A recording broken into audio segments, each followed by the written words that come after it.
maa ngi leen di dénk sam bopp waaye di dénk ñëpp mooy que ni nañu góorgóorlu xool moo xam ci internet wala da ngay dem laaj benn boroom xam-xam wala ki lay jàngal ñu gëstu xam nitu yàlla yi ñi nga xamante ni macha allah borom bi subhanahu wa taala da leen tagg tàmmale ko nag ci yonente bi sallallahu alayhi wa sallam tàmmale ko mooy ci yonente ya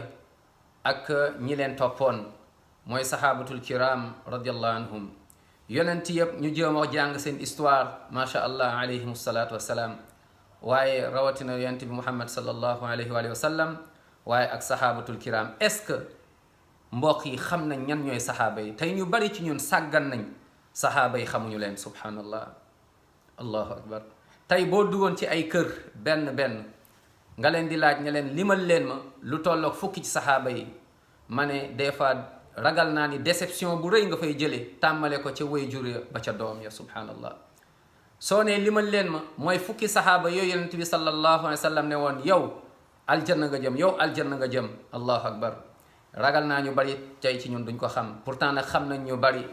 ci ay nit ñoo xamante ni ñenn ñi sax dañ ñoo gën a soril yoonu aljanna gën ñoo jegeloo sax yoonu safara yàlla nañu yàlla jéggal yàlla nañu yàlla yërëm kon nañu góorgóorlu jàng mooy sahaaba yi xool leen yonent bi sallallahu alayhi wa sallam même ñu dul jullit ñu ngi koy saaga amul lu ne wax nañ ko ci yonent bi sallallahu alayhi wa sallam mu metti ñu lool waaye nag li gën a ti metti mbokk yi mooy subhanallah ñu ngi saaga yàlla tamit saa su ne yonent bi sallallahu alayhi wa sallam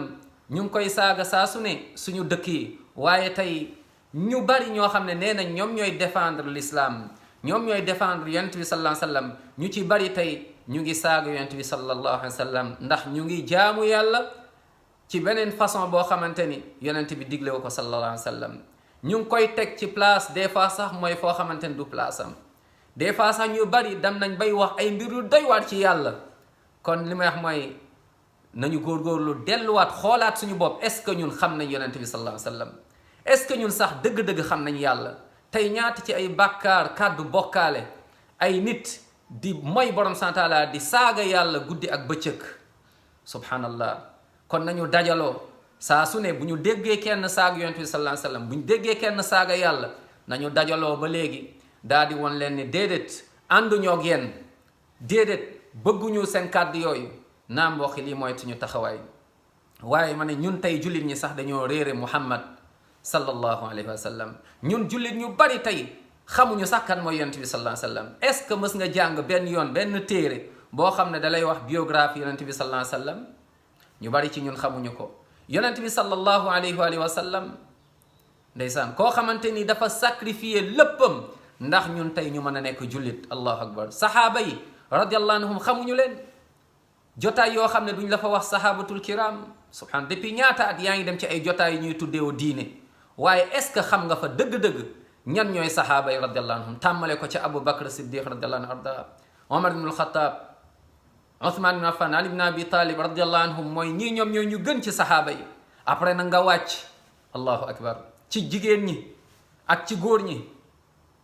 waaye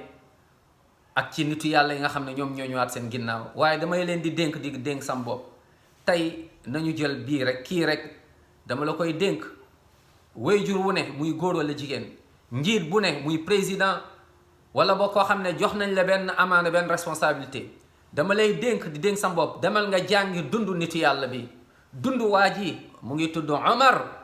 ibnu Abdul Aziz sëtu Omar ibnu al-Khattab la radiyallahu anhum ajmain demal nga xool moo xam ci internet wala ay téere en tout cas demal nga jàng histoire kii nii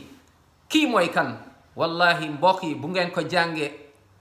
ànd ak dëggu bu ngeen ko jàngee ànd ak vraiment mooy que ni tey ku jàng histoire kii noo def jooy allahu akbar noo def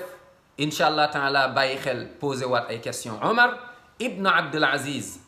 Omar ibn Abdul Aziz tey moom laa incha allah taala bëgg ñun ñëpp nañu dem gëstu xam kan mooy waajooju kan mooy dundam naka la meloon naka la doon ainsi de suite yal na yàlla booleen ci ay xaritam yal na yàlla jéggal ñun ñëpp yal na yàlla boole ci mooy ci waa aljanna yàlla borom subhanahu wa taala gindi ñu teg ñu ci yoonu aljanna muy yoonu alquran ak sunna ak yoonu déggunu sahabatul kiram radiallahu anhum wassalaamu aleykum wa rahmatullahi wa barakatuh